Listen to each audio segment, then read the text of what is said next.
So we've got Dr. Jake today. We graduated together from UCLan Dental School.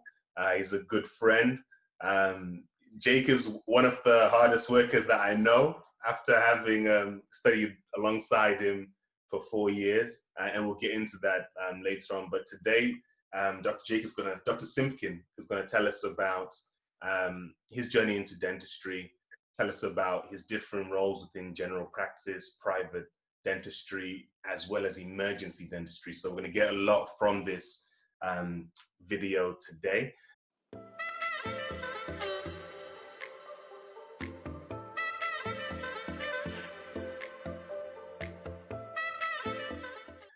So let's get straight into it. So, Dr. Simpkin, well, I'll call you Jake for the rest of the video. Just tell us a bit about why you decided to become a dentist. Oh, okay. Wanted to be a dentist for a long time because I liked my own dentist. He kind of looked after me from bin 3 until he retired.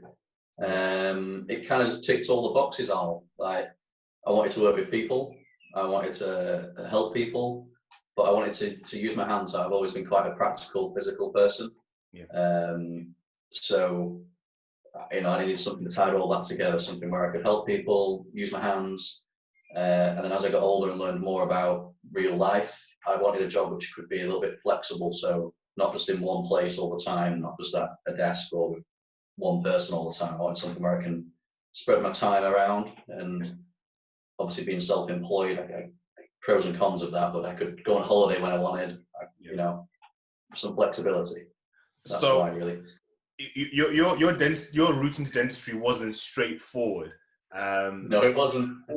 Okay, did you make the decision when you were still doing your GCSEs, doing your A-levels?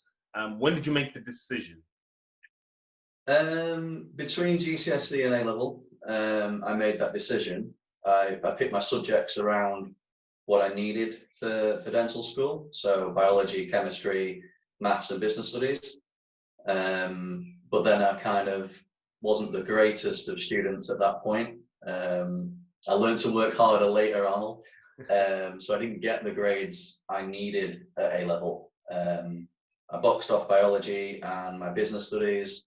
I dropped maths at AS, but I didn't do very well in my chemistry at A2. Okay. So then I still wanted to be a dentist. I wasn't put off. I'd learned about an alternate route, which is what we did, you did. So then I went to Lancaster University and did biological science as a degree. Found the final year hard because I got into sport quite a lot in the earlier years, so I had to catch up, which I did, worked hard. And then I kind of got an invitation to learn or study to be a teacher. I didn't have to apply for that. I met some people along the way. I did a bit of teaching for them, and they offered me kind of a paid place to learn to be a biology teacher. So I thought, why not? Let's go and do that. Have a little. So was dentistry still in your mind at that point when you decided to go the teaching route? Yeah, it was, but I wasn't sure at that exact moment, having basically lived in a library for 6 months, if I wanted to go and do what I knew was going to be a hard course straight away. Yeah. And I thought the teaching training, a year of, I'm still learning, I was getting paid to learn, still learning new skills and stuff, would give me time to really think, is that what I really, really want? Can I go back to uni and give up another chunk of my life? But yeah, no, I did. Where was the teaching placement? University of Cumbria, so in Lancaster. I also thought it might mean me not having to go back and redo my chemistry level, but that wasn't the case. So I did my teacher training, and then I had to go back to college to redo my chemistry level to get into dental school. So, okay, so you're committed. Yeah, it took a long time. Okay, so how did you, just briefly, how did you prepare your application? So your work experience, how did you manage that, as well as everything that goes towards UCAS application? Right, so my application for dental school this time, yeah? Yeah. Yeah, I sorted out a lot of my own work experience. Like I said, I've went to the same dental practice. I still go there from bin 3. So I knew the manager there. I knew the dentist there. So I did work experience there. They're a mixed practice, which was good. So you get to see a bit of everything. There was a gentleman there doing implants. There was a lot of normal routine dentistry as well as.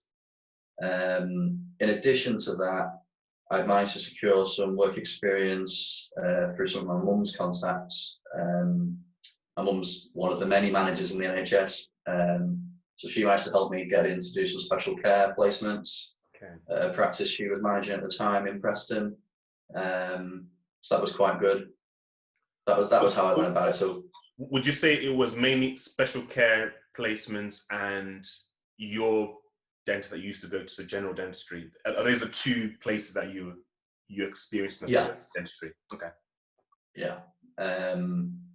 That's all I could do at that time, really. I just used my relationship with my own dentist to ask him. Yeah. He didn't mind. He was quite like most dentists, I think, where they want to help people. How'd you approach it? In my appointment, I just said, he was aware I wanted to be a dentist. So when it came to wanting and needing some work experience, I just asked, like, would it be okay if I come and shadowed you for a few weeks? Mm-hmm. And he said, absolutely. He gave me his email address so we could formalize it a little bit more. Yeah. And that was it. Like, yeah. I think that's good because a lot of students or aspiring dentists say that it's hard to get work experience. And if you've got a dentist that you see already, that's half the battle, I think a lot of it is, as I've found through all of my career so far, is just making the people that you're going to want to learn from aware of you and what you want to do, and showing them that you're keen. Mm-hmm. I imagine that'd be the same in any profession. If you want to be a mechanic, every time you take your car in for a service, if you ask that person questions and show interest, they're probably going to give back a little bit as well. Yeah. Okay, so where did you apply? And why did you apply to those places? Okay, so a bit risky. Probably don't take this advice. I only applied to UCLan.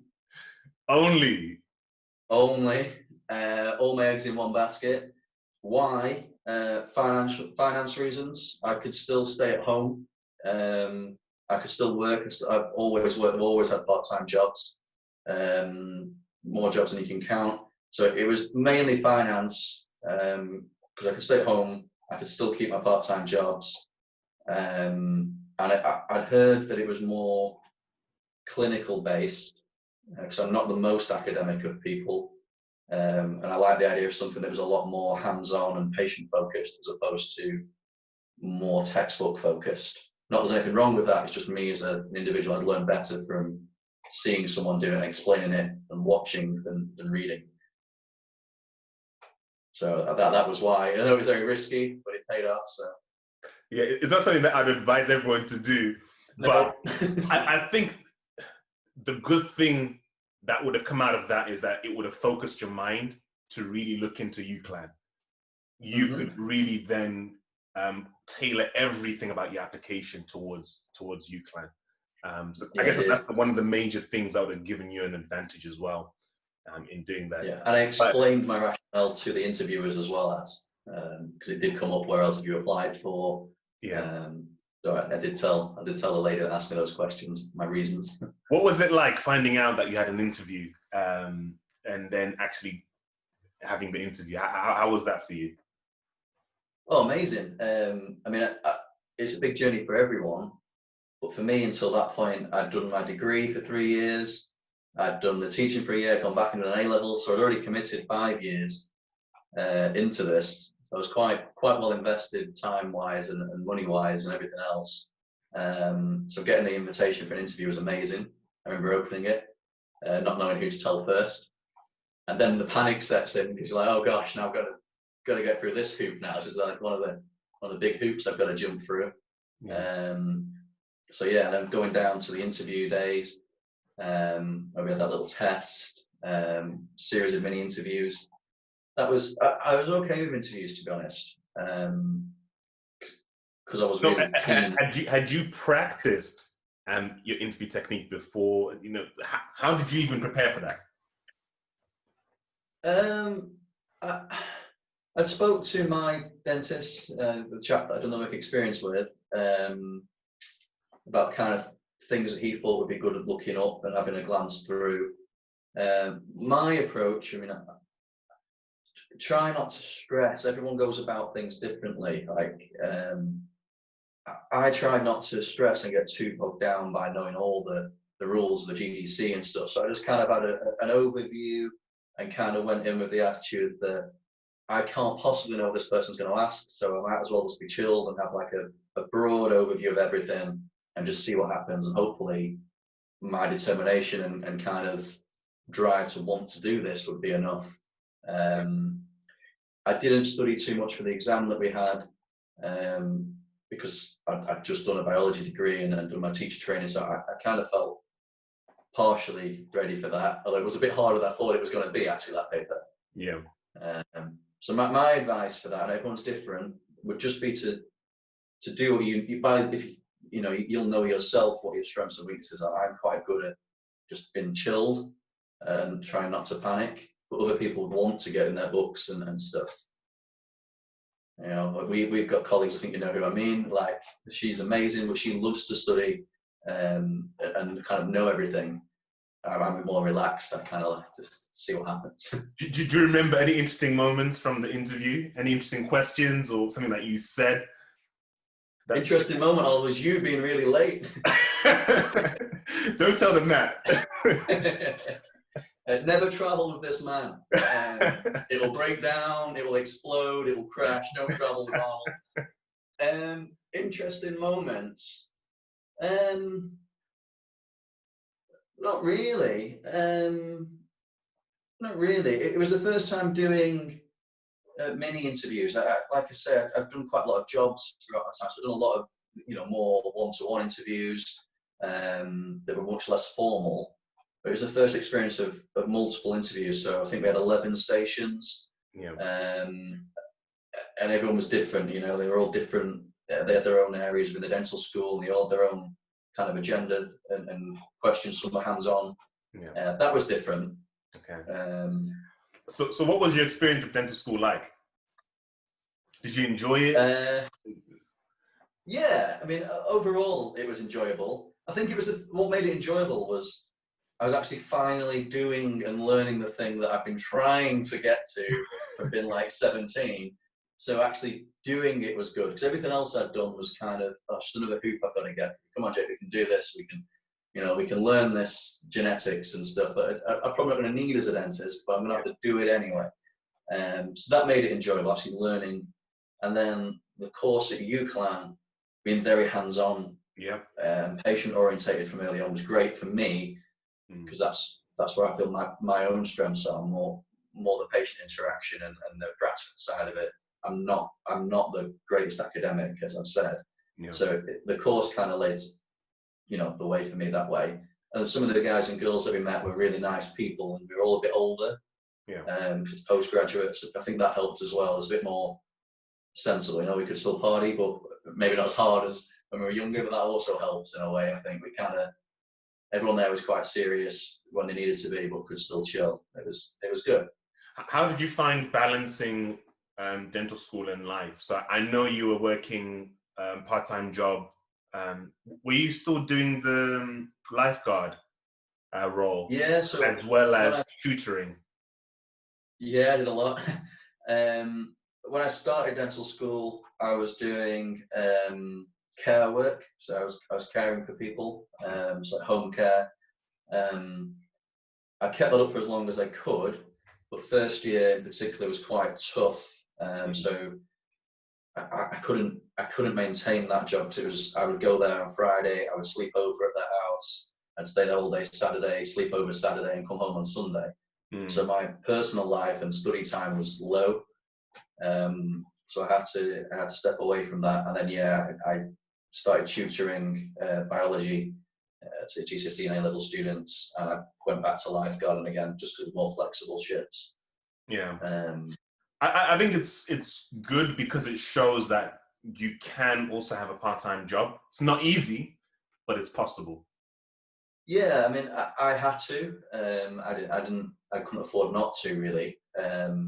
But it's doable. Everything's doable. I think if you're willing to put the effort in, everything is doable. Like, you know, like I've said many times, I am not the smartest of the dental students that I've met, but I was just willing to work hard, like, and just put in a bit more time, you know.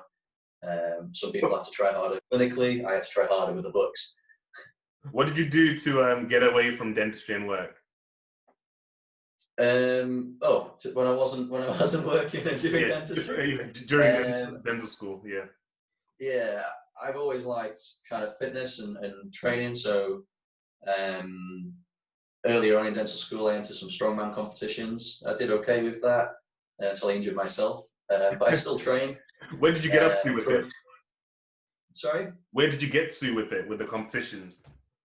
I won I won Blackburn and Darwin Strongest Man in my weight category, and I qualified for Lancashire Strongest Man.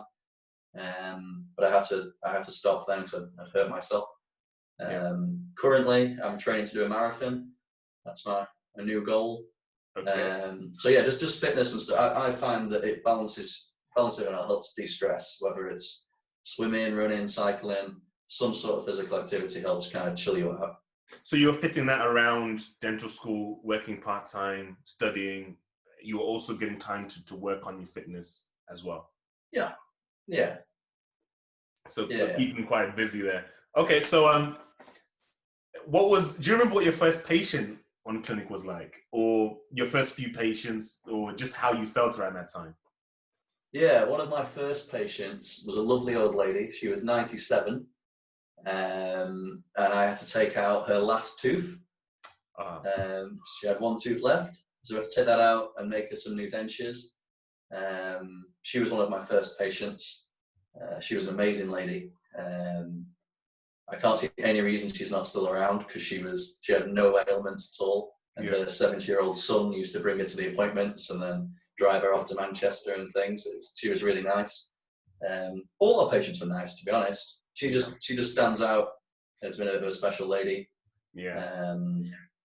Some of the others I have seen since the practice I now work at. Really?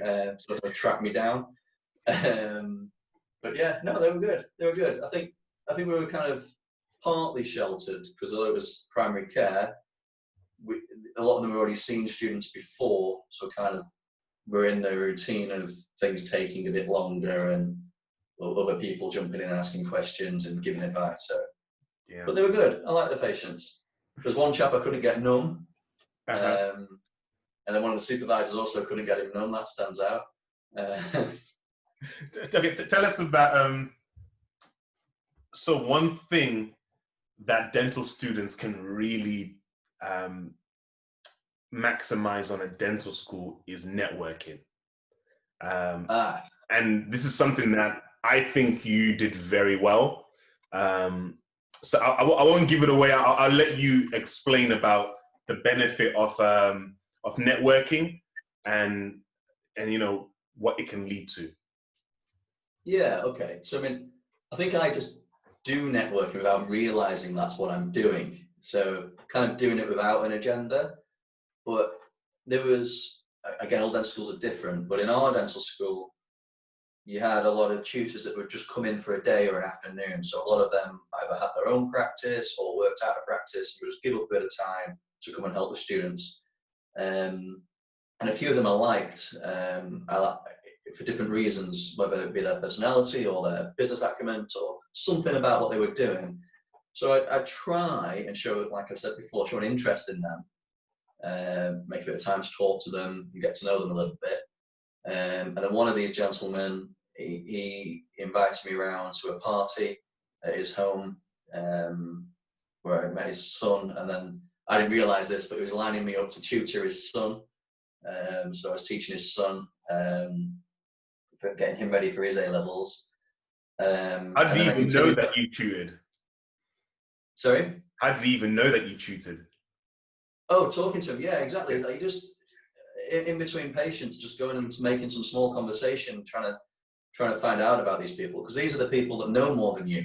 Yeah. And you want to learn. So this gentleman, he did implants, which is an area that I've always been interested in. So that's one of the reasons I tried to show him that I was interested. That's good. And then I asked him if I could go and shadow him at work when I wasn't at university, when we were off.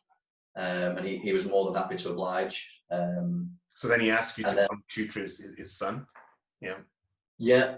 And then when I finished training, we have to go and do an FD year. So for those of you who aren't aware, you graduate with your degree, and then it's a good idea to do an FD year. So that's a year in a practice where you've kind of got a mentor there. So you've got your own patient list, your own nurse, but there's another dentist there who's available to give you advice, and you spend a bit of one-to-one time with them just to work out each things.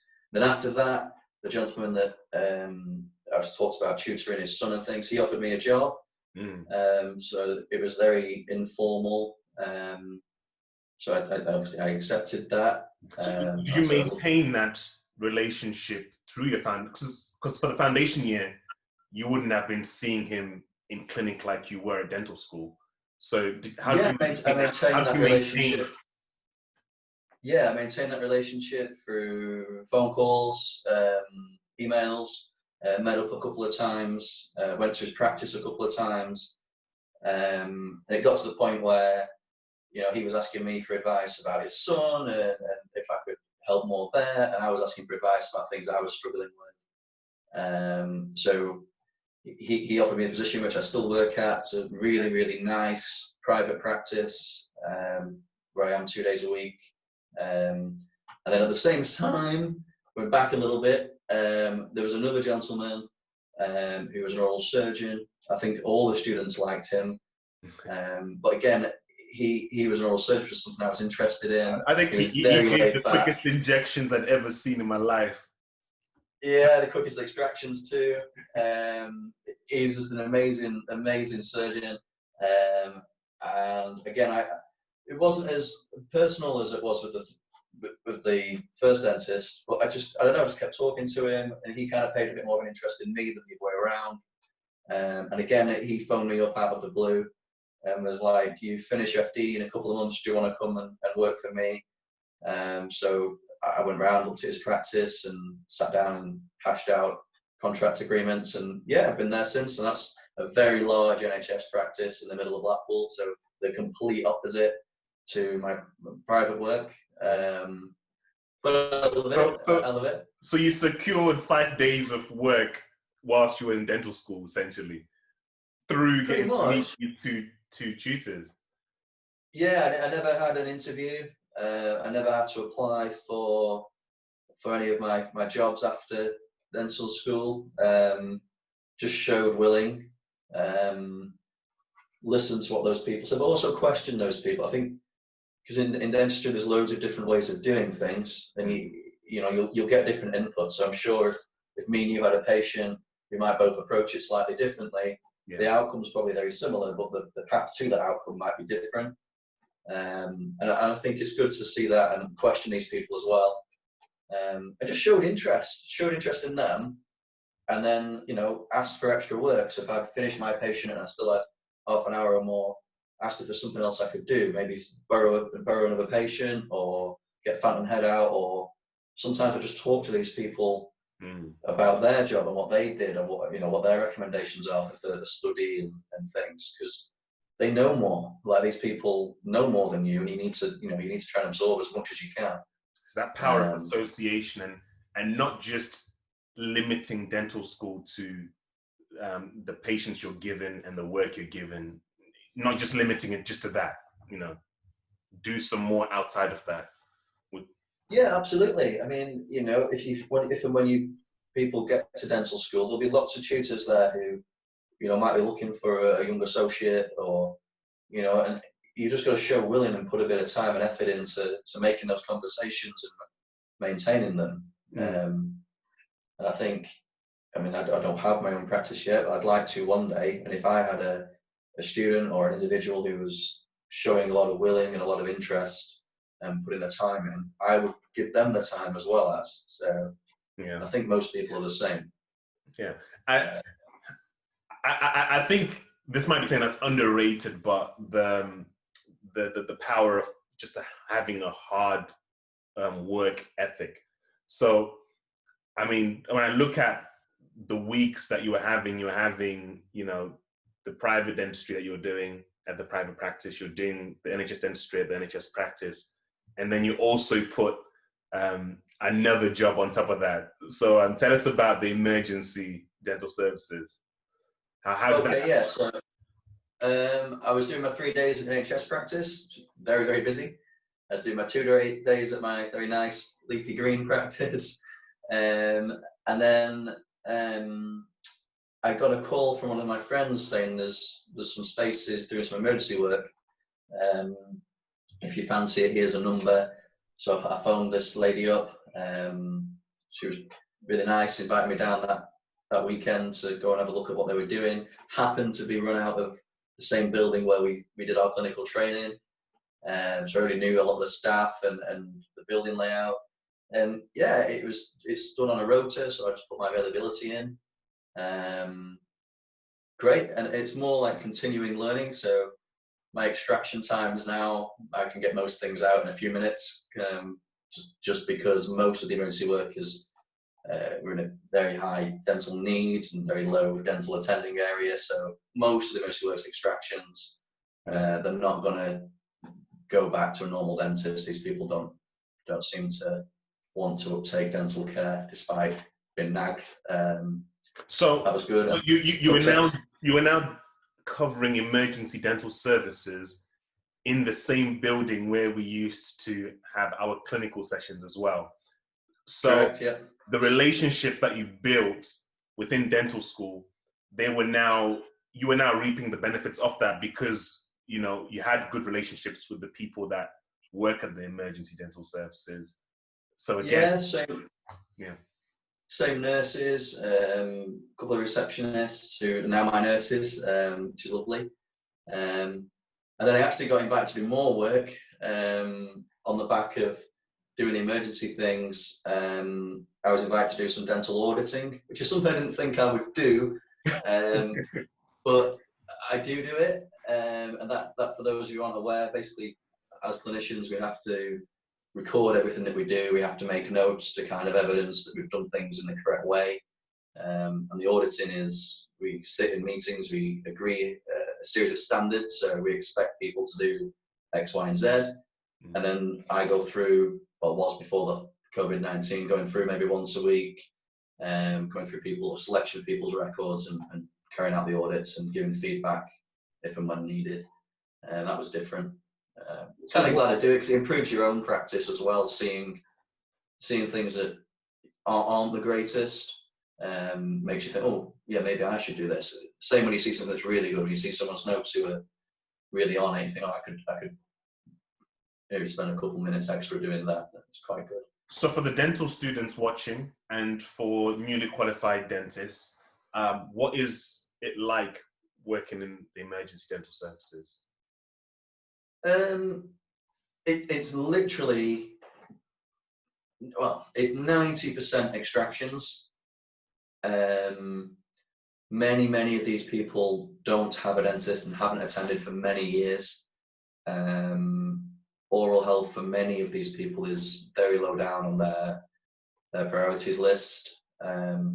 Occasionally get people in who, you know, have got their own dentist and something's just, you know, they've fallen over. We see traumas.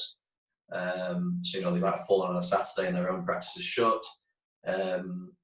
It's quick paced. I mean, you've got 20 minutes to get the patient in, diagnose them, take that tooth out or teeth out, do whatever you've got to do your notes, and then the next one's already waiting. It's quick paced, quite rewarding because all these people have got, you know, significant dental pain.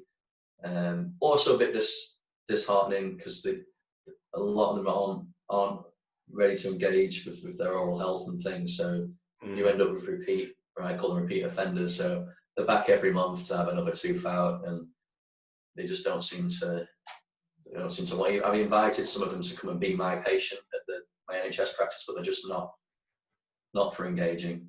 So if a dentist is thinking that they would like to try the emergency dental services, how would they know that they're ready? I mean, I had done, let me just think, almost a year after FD, after my FD training, before I'd heard about it and wanted to explore it a bit more. And again, at my NHS practice, there's oral surgeons that work there. One of them being the guy that gave me the job. So I kind of knew it would be very extraction heavy. And my practice in the centre of Blackpool, where it is, I was already doing a lot of that. So if you were thinking of doing the emergency work, I would wait until you're at least somewhat confident and efficient at taking teeth out. Now, obviously, just like normal work, there's going to be things you look at and you think, no, that's not for me, that's too risky. And you can obviously refer those patients on. But most of the time, you kind of wanting to get that person out of pain and a permanent solution for them there and then. Because a lot of them won't go. A lot of them won't go when you refer them on. So, okay, that's emergency dental services.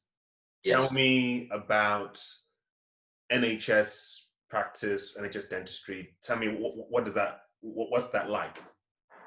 Okay, I mean, I think the NHS practice and work is so varied depending on your geographical location and like the demographic of the patient base. So I did my training just down the road. Yeah, so I did my training year, my FD year, just down the road this way, and the patients there were pretty well kept. They're quite, what do you say? You know, like your average person. You know, they attended, they took up a little bit of advice. They bring their family. They hardly ever missed appointments. Where I actually work, which is that way, the area is quite deprived. So a lot of the patients are very irregular attenders. A lot of their dentition is seriously neglected. So, and I started with an empty book. For those of you who aren't aware, that's just all new patients. So everyone that you're seeing is basically new to you. And in this area, a lot of them, I was their first dentist, you know, for many, many years. Blackpool area? Yeah. Blackpool area, okay. And that was quite challenging because there was people coming in their early 20s and there was no teeth that we could save. So I got very good at doing dentures very quickly. And it's sad. I mean, it's a good learning point, you know, again, getting quicker at taking teeth out, learning your limitations with extractions, you know, what you can and can't do, and making your dentures, getting that kind of slick. But it's sad because, especially when I contrast it to my private work, the difference in these people's health, not just their oral health, but their general health and their outlook, is quite sad. And trying to get them to engage. I think I've had 2 people who really engaged out of the thousands that I've treated. And you know, it's sad. It's quick paced. So I think the one thing that most NHS practices would have in common is quite quick paced, and it's target driven, which I don't like. So for those of you who don't know, you basically agree how many units of work you do. I'm not going to bore people with that, but you basically sign a contract saying you're going to do so many units over your year, and that's how you get paid. If you fall short, you've got to give that money back. If you overachieve by too much, you won't get paid for it. So it's quite an unknown area of dentistry for many people who aren't in it, and it's quite stressful at times because you've got your little counter on your screen that tells you how far ahead or behind you are. So it's quite stressful in getting the patients through, but also making sure you're doing a good job. Tell me what you've enjoyed from NHS dentistry. I like trying to engage, because like I've said, in my area, you know, dental attendance is quite low down on these people. So I like trying to help the children and trying to do my best to educate their parents a little bit around oral health, particularly caries or dental decay. You know, many of these patients, they're just so poorly educated when it comes to oral health. You know, these little children who they've had their adult teeth for like 6 months, but they're already heavily decayed. Some of, you know, within 6 months, which is impressive, like going some there, and it's sad. So trying to trying my best to get hold of those people and trying to educate them a little bit is something I like, especially when it's, you know, the coins start to drop. So yeah, just delivering oral health in an area that's deprived and needs it is quite rewarding. I've had quite a lot of people trying to recover from their own demons, so a lot of drug addicts that I treat, and some of them are the most grateful people. I get sometimes unwanted hugs, but I've had quite a lot of hugs from those people where we've transformed their smile from not having a smile to having a nice white smile. That's quite rewarding, quite nice to see. And again, a bit sad, but that's nice. I like that. Helping people that perhaps others wouldn't want to help. That's nice. Yeah. Okay, so tell us about your experience in private dentistry then, at the private practice. Okay, yeah. So what are some challenges there? What are some things that you enjoy? What are the highlights of working at private practice? Okay, so my private practice, like I've said, the gentleman that owns the practice and employed me, there's just the two of us there. And I think things that I like there are time. I mean, there's loads of ways you can go about getting paid and contracts and things when you work as a dentist. Commonly, you split your earnings with your principal, but there I'm just agreed a fixed day rate, and the principal dentist is happy for me to take as long as I want to do something. If I want 2 hours to do that filling, he's more than happy for me to have that. So it's a really relaxed, enjoyable pace on work. Not anything, I mean, I am the same person, I have to try my best, but having the time means that often my work is better there. Just access to time, more materials. So it's nice, relaxed. The stress there is two things. One, the patients are paying often quite a lot of money, and they're used to the principal treating them, and he's an exceptionally good dentist. So sometimes when they come to me for the first time, because he might have said, well, you need a fill-in, or you need an extraction, or a root canal treatment, whatever it is, and he sends them through to me, getting through that first appointment can be a little bit of a challenge. You can see this person, you know, they've seen the principal dentist, he's quite well known. They come to me and they're like, oh, you're going to do it. Like, it's quite a bit of pressure. And then the other side, which is my own doing, I guess, that dentist become my friend. I go away with him and his family now for nights out and things. I don't want to let him down, and I know he's going to see my work. So they'll, you know, sometimes it will be like a really big case involving extractions, root canals, crowns, bridges, and he might be doing some implants. So that patient will be between the two of us. I know he's looking at my work. And I don't want to let him down either, so that's quite stressful. So I think the different stresses are potentially patient expectation. Although if I'm being honest, all but one person there have probably been more grateful than all of my NHS patients. I think it's a misconception that they're demanding and expecting the world because they're paying a bit more. I think a lot of it is the time given to them is what they like. So having a conversation, making them feel relaxed, they have a coffee. I think it's all that they actually like, and feeling like they can trust you, which comes with the time, which you can't always afford to give your NHS patients because of the nature of the setup. Yeah, so it's a big discussion point, because there's this thing of being at a private practice is the gold standard. It's like the dream in some people's eyes. Do you think that it's healthy for dental students or newly qualified dentists to make that a goal? No. Or can you get as rewarding experience of dentistry working in a mixed or an NHS practice? So talk to that. The whole thing of there's different levels to this, and if you're private practice, that's the highest level. You know, is that a thing? You know, talk to. Okay, I think I know what you're asking. Personally, I would not want to be at my private practice 5 days, at least at this point in my career. equally, I wouldn't want to be in the NHS place for 5 days. Mm-hmm. I like the split, and I'm more than happy. I'm still learning. I'm still developing my skills, both in just routine dentistry. I'm looking at doing an oral surgery course soon, when I'm allowed to. So to make private dentistry your absolute goal, there's nothing wrong with having goals. I love goals, absolutely love goals. But to say that's the pinnacle and that's where you need to be, I wouldn't agree with it. I think you've got to tailor your aspiration to other things, your skills, your strengths and weaknesses. Because, I think there's a lot to be said for the NHS, especially through this crisis at the moment. I know you want to get to that later on, Arnold. Yeah. But I've still maintained an income from my NHS work at the moment. Privately, I've not had a penny because practice is shut.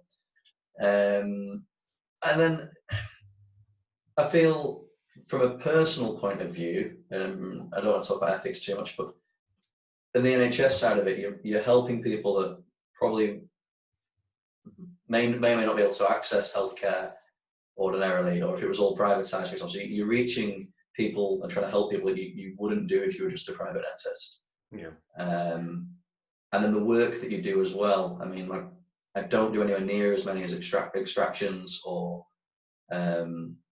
denture work at the private place. So, especially when you're early on in your career, I think being split would be good because you're learning and developing from two areas. So, nice. Yeah. My aesthetic work is coming on a lot from working at the private place, and again, I benefit from the relationship I have with my boss there. So when he's doing his big implant restorations and things, I scrub up and assist him with that. So I'm learning. Yeah. Something I wouldn't get in my NHS place. But then at the NHS place, my efficiency, my patient management, my record keeping, all that's had to become a lot slicker. They both complement one another, of course. I still do take teeth out and still do fillings the way around. Yeah. Early on, I would split myself. That would be my advice if I could, or work in a proper mixed practice, because a lot of practices say they're mixed, because technically all practices are mixed. Any NHS dentist can offer private treatment. Yeah. But by proper mixed practice, I mean you've got a large number of NHS patients and a fair number of private patients, perhaps with a dentist there with a specialist interests, so whether that be implants or aesthetics or orthodontics. So you can learn something. I think if I was just at my NHS practice with its location, I wouldn't be developing some of the skills which I am. The same said if I was just at my private practice, because they are polar opposites. One's probably at the top of the practice chain, and one's quite low down in terms of social economic groups which are going there and the treatment needs. Yeah. So what I'm getting from you is the fact that you've become much more developed as a dentist, as a clinician, because you've worked private practice, NHS practice, and even emergency dental services. All of that has developed your skills so that you can be a better dentist for your patients. Exactly, yeah. I mean, especially early on, I feel you'd be quite arrogant or quite naive to think that after a year you're like, the bee's knees and really, really, one of these really high-end workers, because you just won't have the skill set. I mean, great to strive for that, absolutely, but trying to develop all the core, the basic skills and get them really slick is what's important. You've actually made me think about another thing that can sometimes consume foundation dentists who are thinking of getting associate positions after foundation year. So pay, whether it's, I don't know, what level of pay should I expect if I go to a private practice, or what level of pay should I expect if I go to a practice where it's NHS and they pay you on UDAs, actually negotiating that rate and actually deciding how many UDAs can I do. How did you think about those things? So UDA rate, how many UDAs can you actually do? You organized a fixed rate at the private practice. How do you even know how to go about doing all of that? Because it's not taught in school, really.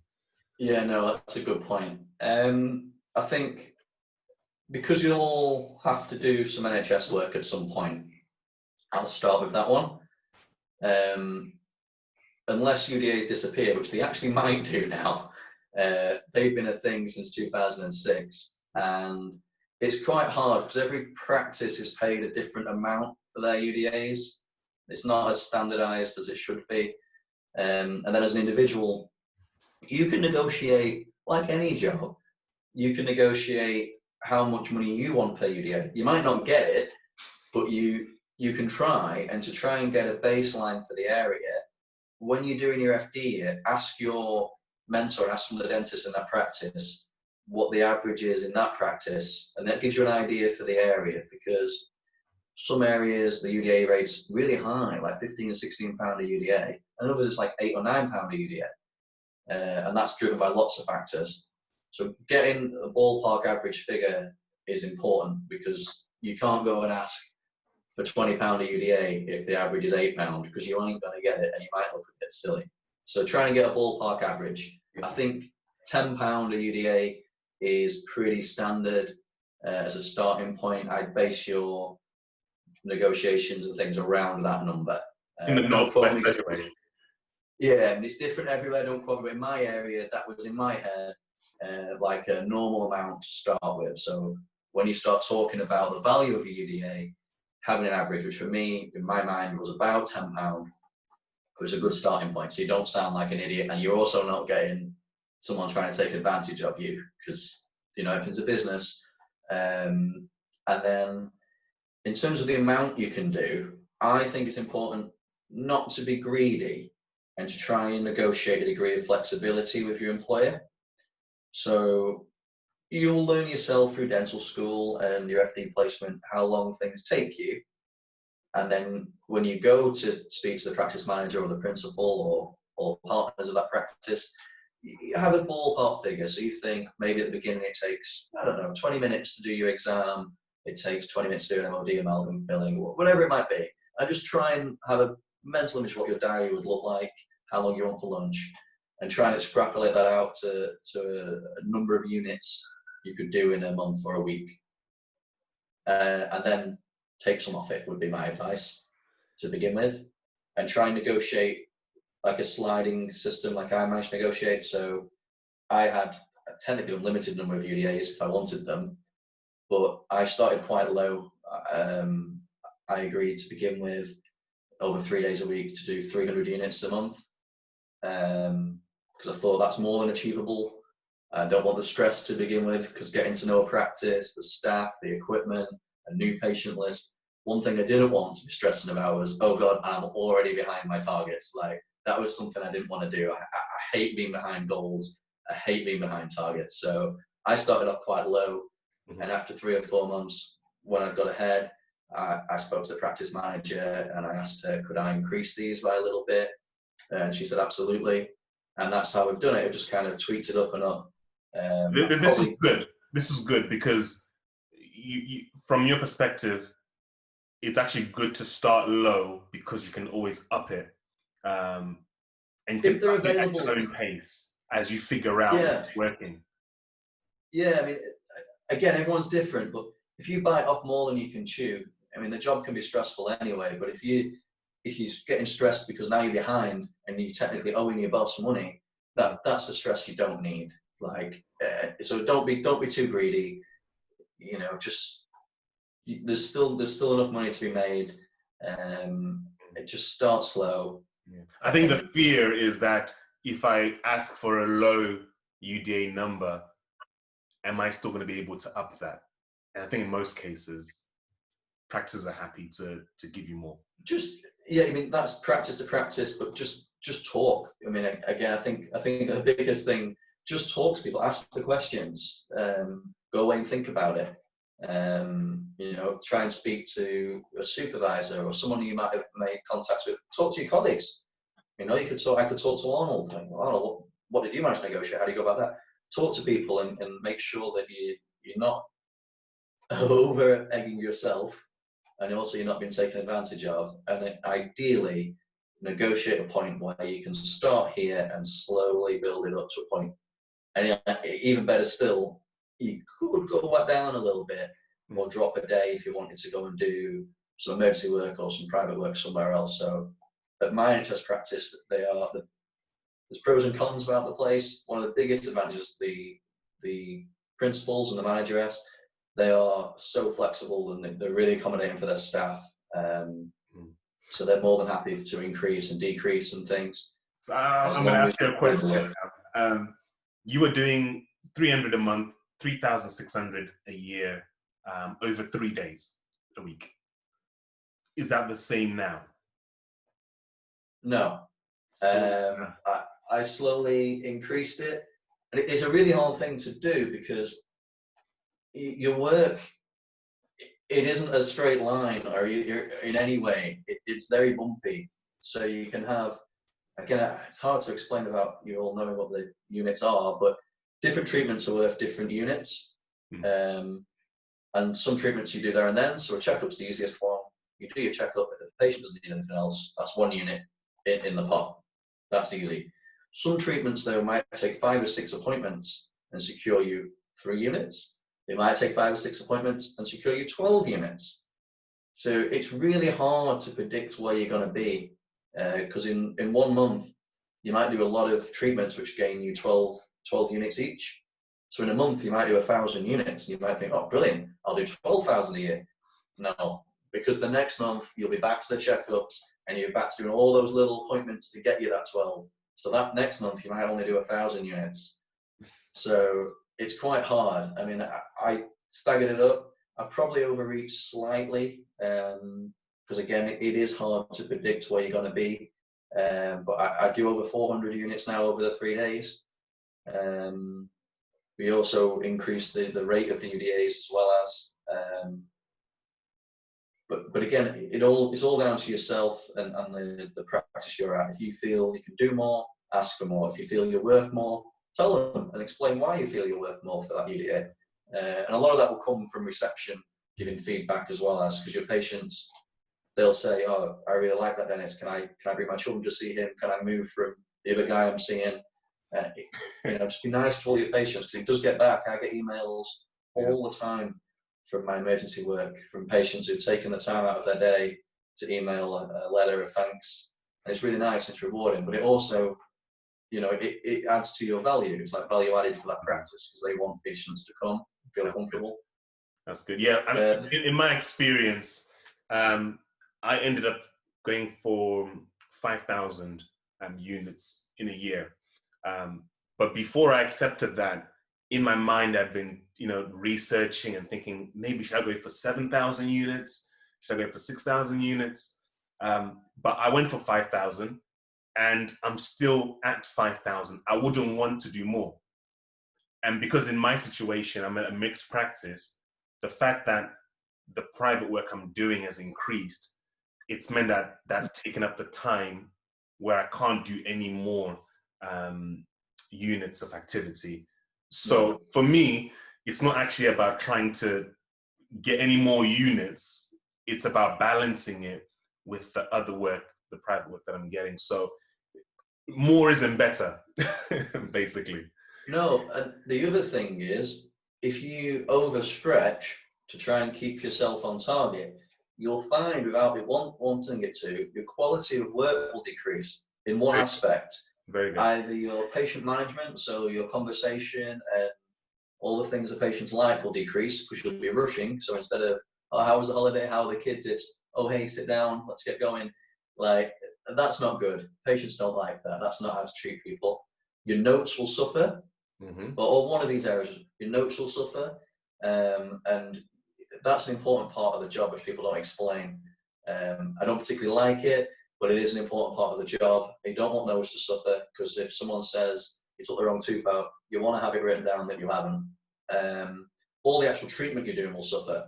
You'll rush doing the treatment, and again, that's not good for the patient, and you won't feel good about it. I like to feel good about what I've done. I like to look at that film and think, oh, that's pretty good. Is it safe to say that you're enjoying dentistry? Yeah, for the most part. The stress is when you try and overstretch, like with the UDA thing for me, like trying to find that balance. I'm almost there. And the private work, I didn't answer that question. We agreed the typical arrangement for private work is a 50-50 split. So if you do a treatment that costs £10, you will keep £5. The other £5 goes to the practice, not necessarily to the boss, but that helps pay for all your materials, your nurse, your receptionist, all those things. And that kind of encourages you to do more work, because more you do, more you get, etc. I didn't go for that because it was a new list, so we'd not had another dentist there for quite a while. So to begin with, I've only seen 2 or 3 people a day. So it wouldn't have been in my interest to be split.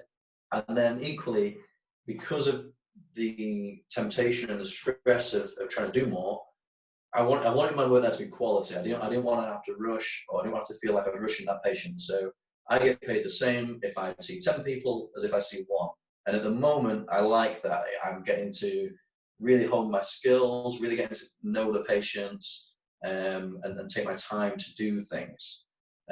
In the future, yes, we've already talked about splitting things 50-50 or similar to that, but there's pros and cons to things. So balancing out your greed, but also trying to, do the right thing by yourself, upskilling, looking after the patients, is, for me, that weighs out. I've got one of my friends who's always telling me, like, no, you could do more money, you could earn more money doing this and that. But I'm happy. I like it. I'm not stressed. That's good. Patients enjoy it. I still feel comfortable with what I'm getting out of it. I think that's important for all jobs, not to be, try and make it stress-free, because, stress is bad.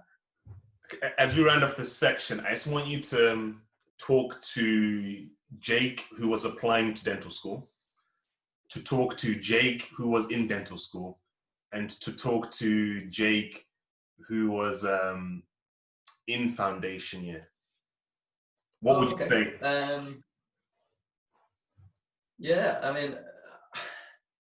I think I just tell myself just to keep going. My problem was trying to keep, I wanted to do it so much, but then because I didn't put the effort in when I was younger, it'd be better to speak to Jake.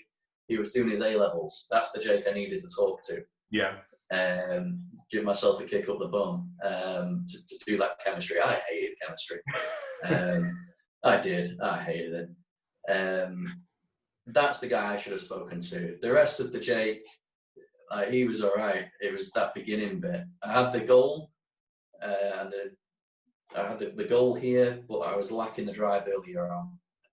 Just being a bit young. Okay, what encouragement or advice would you give to Jake in dental school? Dental school, Jake. Just keep going. Keep going. Depends on what stage you guys are doing it. So for me, my problem was watching my school friends and college friends and previous degree friends going on and buying houses and getting new cars and going on holiday and all those things. Well, I did have a relationship at the time and everything, but everything's kind of on hold compared to those people, because I'm back in my books, I'm back working part-time and things.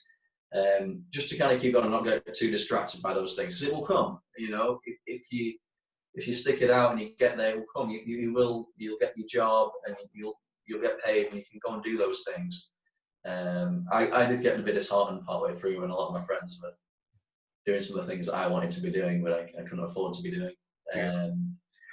Other advice, to me, just play to your own strengths. I used to get a bit discouraged. I'm not the most academic, so sometimes some of my friends were so smart, academically smart, and you'd sit there like, I just don't get this, and they just get it straight away. So play to your own strengths, and don't mind asking those people, your colleagues, because most people are nice. They just want to help one another. And don't beat yourself up if you're not the most academic in your cohort. It's already difficult enough to get into dentistry, and performance in dental school, I don't think is a reflection of how good you will be as a dentist for your patients.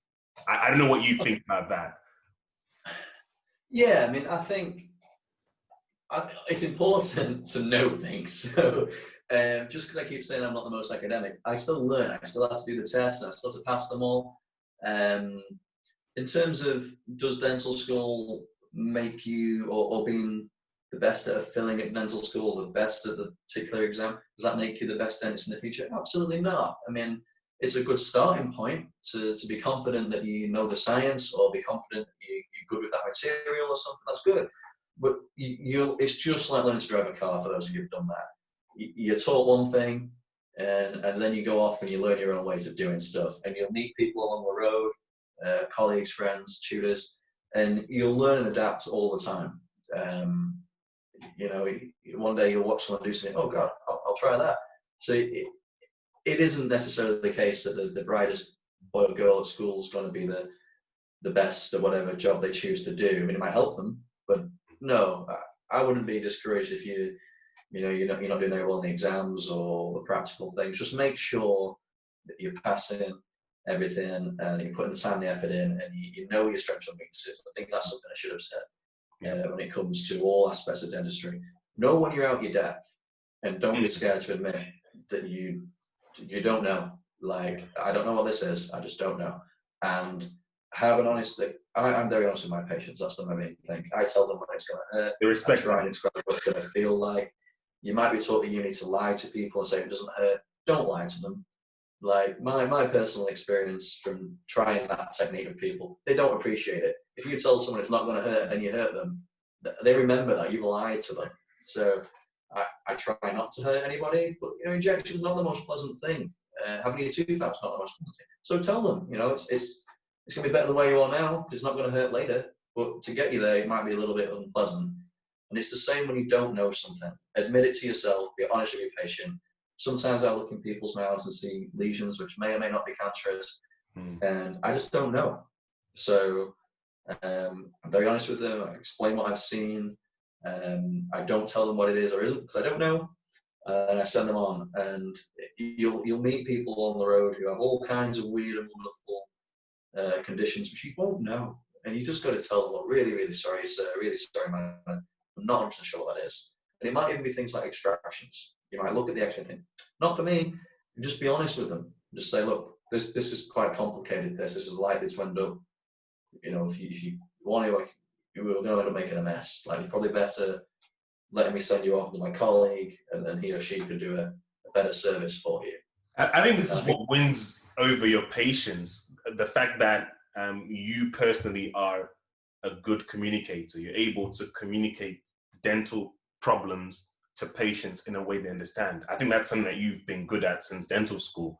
I think that's a skill that people probably don't focus on as much as they need to in dentistry, because patients don't really care about how skillful your work was. They care about how you made them feel throughout the whole process. And I think that's what you do a good job of, giving them a good experience. Thanks, Al. I think some things, like certain, I guess that's just my character. I guess that's the way that I am. I think a lot of that is from being really young, having lots of different jobs, and which makes you interact with people you may or may not have interacted with otherwise. So, I mean, because the biggest thing is getting your point across to the patients, some of which, I've got patients who can't read or write.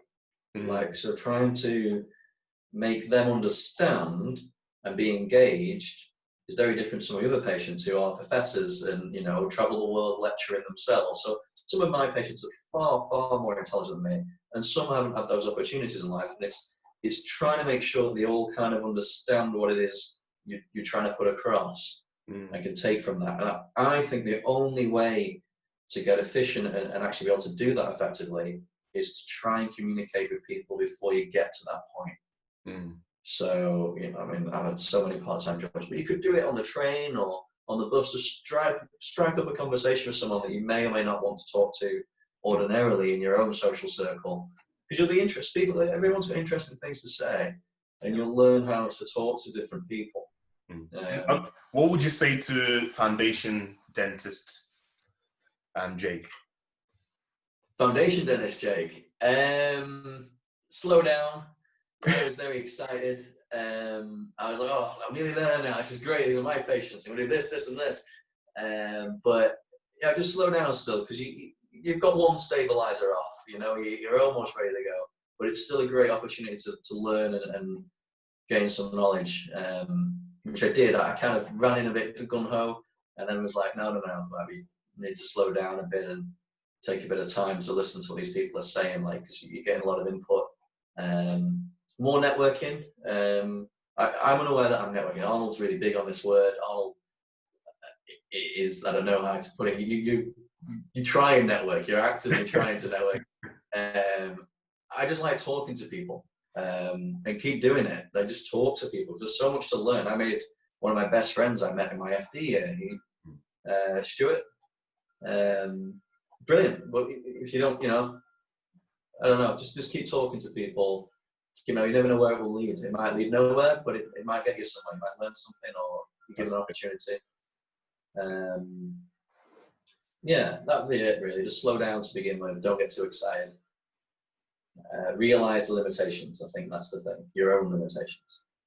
No, thank you for that. Thank you for that.